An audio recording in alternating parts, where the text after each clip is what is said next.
अस्सलामुअलैकुम नाजरीन। पिछली किस्त के इख्तिताम पर बुरहान और गोंचे के निकाह की तकरीब चल रही थी। जारकुताई आयगुल के पास आता है तो आयगुल जारकुताई से नाराज़ होकर चली जाती है। बमसी साहब भी ये सब देख रहे थे। इस किस्त के आगाज़ में बमसी साहब जारकुताई के पास आते हैं तो जारकुताई कहता है, मैंने आपसे कहा था जनाब कि एक जंगजू की महबूबा उसकी तलवार होती है। बमसी साहब जारकुताई को दिलासा देते हुए कहते हैं, ये एक मुश्किल तरीन जंग है जारकुताई। ये सुनकर जारकुताई अपना मुँह बमसी साहब के कंधे पर रख लेता है। दूसरी तरफ जंगल में तोगाई बजंतीनी सिपाहियों की एक बहुत बड़ी तादाद लेकर जा रहा था। इधर मलून खातून अपने बाबा उमर साहिब के हाथ का बोसा लेती है और कहती है, आप तकलीफ़ मत करें वालदे मोहतरम, काफ़िला कबीले के बाहर तैयार है, हम सही सलामत जाएंगे और सही सलामत ही वापस आएंगे। उमर वे मलून खातून को नसीहत करते हुए कहते हैं, बेटी हम इस खत्ते को अच्छी तरह नहीं जानते, तुम अपना हर कदम फूंक फूंक कर रखना। इसके बाद उमर साहिब बहादुर के पास आते हैं और उससे कहते हैं, बहादुर मेरी बेटी पहले अल्लाह और फिर तुम्हारे हवाले है। बहादुर अपने सीने पर हाथ रखता है और कहता है, आप फ़िक्र मत करें हजूर। मलून कहती है, अगर निकोला ने कहा कि घोड़े कम हैं तो हम उससे कह देंगे कि जल्द अज जल्द हम बाकी घोड़े भी लाएंगे। उमर बे कहते हैं, ठीक है बेटी, मगर अपने सिपाहियों को सारी बात मुकम्मल तौर पर समझा देना। वो लोग एनागोल किले में हमारी आँखें और कान बंद कर रहेंगे।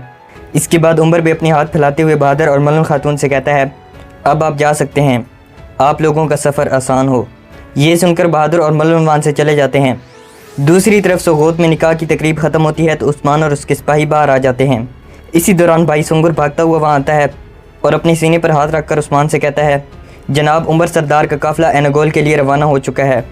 ये सुनकर उस्मान कुछ सोच में पड़ जाता है और फिर गुस्से से कहता है, अच्छा तो उन लोगों ने मेरी बात नहीं मानी। बमसी साहिब पूछते हैं, क्या हुआ है उस्मान साहिब? उस्मान कहता है, उमर साहिब घोड़ों का काफ़िला एनागोल रवाना कर रहे हैं और हम वो घोड़े निकोला के पास नहीं पहुंचने देंगे। उस्मान बुरहान से कहता है, बुरहान तुम भाईजान और चचा के साथ रहो, शादी की तकरीब मत छोड़ो, पता नहीं काफिर क्या कुछ कर बैठें। फिर उस्मान कबीले की ख़वातीन से कहता है, ख़वातीन आप लोग जल्द अज जल्द तकरीब मुख्तसार करके कबीले पहुँचें। ये कहकर उस्मान अपने सिपाहियों को लेकर वहाँ से चला जाता है। दूसरी तरफ तोगाई एक ऊँची जगह पर बैठा था। बजंतीनी सिपाही तोगाई के हुक्म के इंतज़ार में थे। तोगाई एक तीर उठाता है और कहता है, हवा मेरे साथ है। ये कहकर तोगाई उस तीर की मदद से अपने हाथ को ज़ख्मी कर देता है। इधर शादी वाला काफ़िला वापस कबीले की जानिब जा रहा था। तोगाई को जैसे ही काफ़िले के आने का शक होता है तो तोगाई वहाँ से उठकर एक तरफ आ जाता है। बजंतीनी सिपाही भी तोगाई के पीछे पीछे आ जाते हैं। काफ़िले को देखकर तोगाई बजंतीनी सिपाहियों को तीर चलाने का हुक्म देता है। इसके बाद बजंतीनी सिपाही तीरों से कायों पर हमला कर देते हैं। गुंदूज़ ऊँची आवाज़ में चलाते हुए कहता है, सिपाहियों जंगी हालत में आ जाओ। बजंतीनी सिपाही मुसलसल तीर चला रहे थे। तमाम काई लोग अपने घोड़ों से नीचे आ जाते हैं और घोड़ों के पीछे छुपने लगते हैं। गुंदूज़ कहता है, ख़वातीन की हिफाजत करो। ये सुनकर सिपाही अपनी डाले ख़वातीन के सामने करने लगते हैं। इसी दौरान बजंतीनी सिपाही काफ़ी करीब पहुंच जाते हैं। बहुत से काई सिपाही बजंतीनियों के तीरों का शिकार होकर शहीद हो जाते हैं। कुछ काई ख़वातीन भी तीरों का निशाना बनती हैं और वो भी शहादत के रुतबे पर फाइज हो जाती हैं। ये देखकर बाला बाकी ख़वातीन से कहती है, ख़वातीन अपनी जान बचाएँ। इसके बाद बजंतीनी सिपाही अपनी तलवारें निकाल लेते हैं और वो काइयों के काफ़िले की तरफ दौड़ लगा देते हैं। ये देखकर गुंदूज़ भी अपने सिपाहियों को हरकत में आने का कहता है।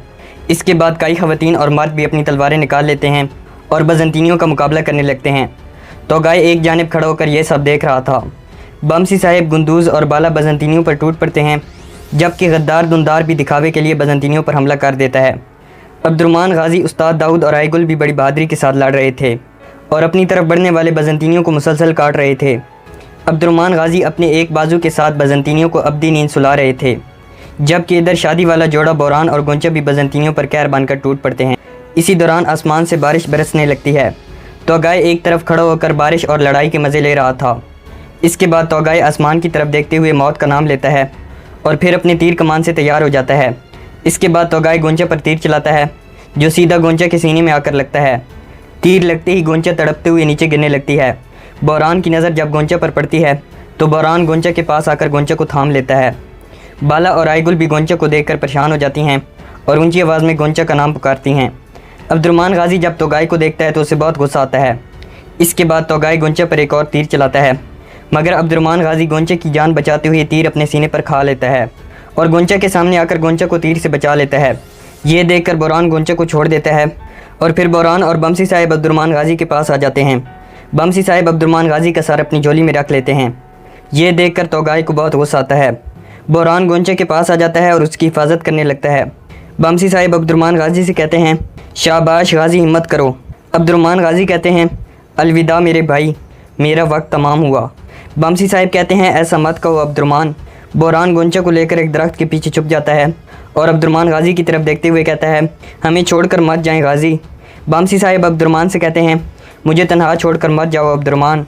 अब्दुर्रहमान गाजी कहते हैं, मेरी शहादत का वक्त आ चुका है। ये कहकर अब्दुर्रहमान गाजी कलमा शहादत पढ़ते हैं और फिर अपनी रूह खालिक हकीकी के सुपुर्द कर देते हैं। और इस तरह अरतुरुल और बमसी साहब का पुराना दोस्त शहीद हो जाता है। ये देखकर बमसी साहब एक ऊंची चीख मारते हैं और ऊंची आवाज़ में तोगाई का नाम लेते हैं। दूसरी तरफ मलन खातून का काफिला भी एनागोल किले की जानिब बढ़ रहा था। इसी दौरान उस्मान अपने सिपाहियों के साथ मलन खातून के काफिले के सामने आ जाता है। ये देखकर मलन और उसका काफिला रुक जाता है। फिर उस्मान रवायती अंदाज में अपने घोड़े को ऊपर उठाता है। ये देखकर मलन खातून उस्मान से पूछती है, क्या आप कुछ कहना चाहते हैं उस्मान साहिब? उस्मान गुस्से से कहता है, मैंने जो कहना था वो मैं कह चुका। जहाँ बात काम ना आए वहाँ तलवार काम करती है। ये कहकर उस्मान अपने सिपाहियों को आवाज़ लगाता है और कहता है, सिपाहियों काफिले पर कब्जा कर लो, कोई टेढ़ी आंख से भी न देखने पाए और किसी पर तरस मत खाना।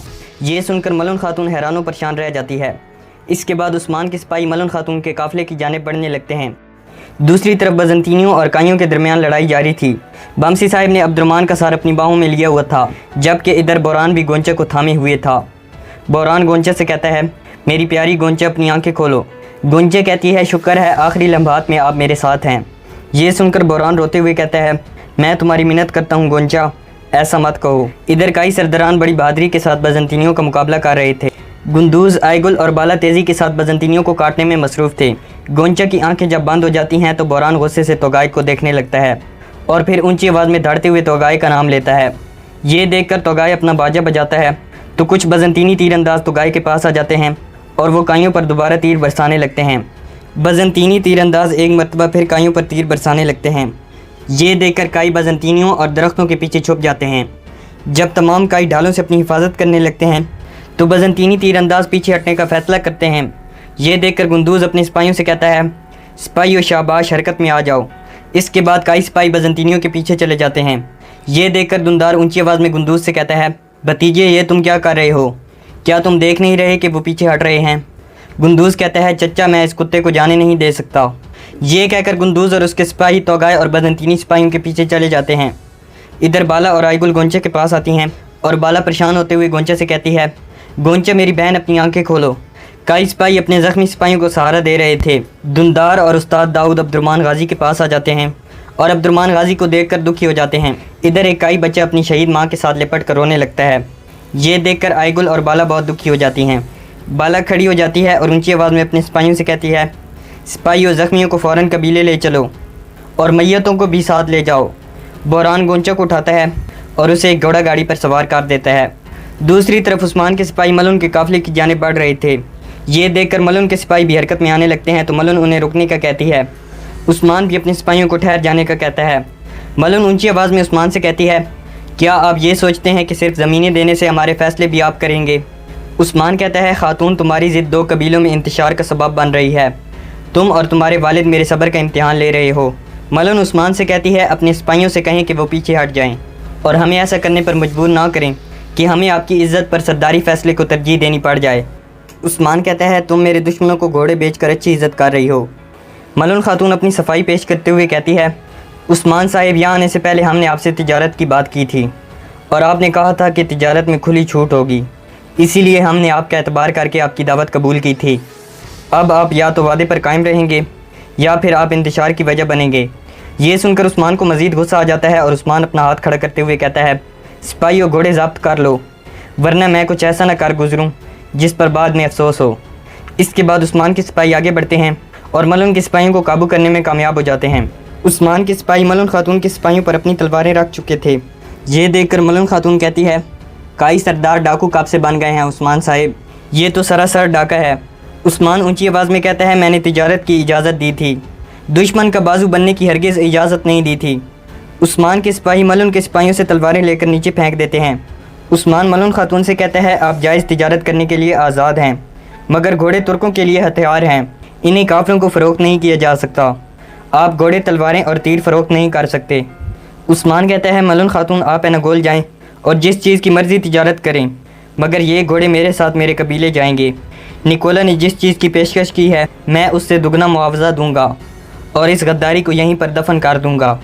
ये सुनकर मलन गुस्से से कहती है, गद्दारी को अपने कबीले में तलाश करें उस्मान साहिब, जब तक गद्दार जिंदा हैं हम कभी भी मुत्तहिद नहीं हो सकेंगे और ये बात आप अच्छी तरह जान लें।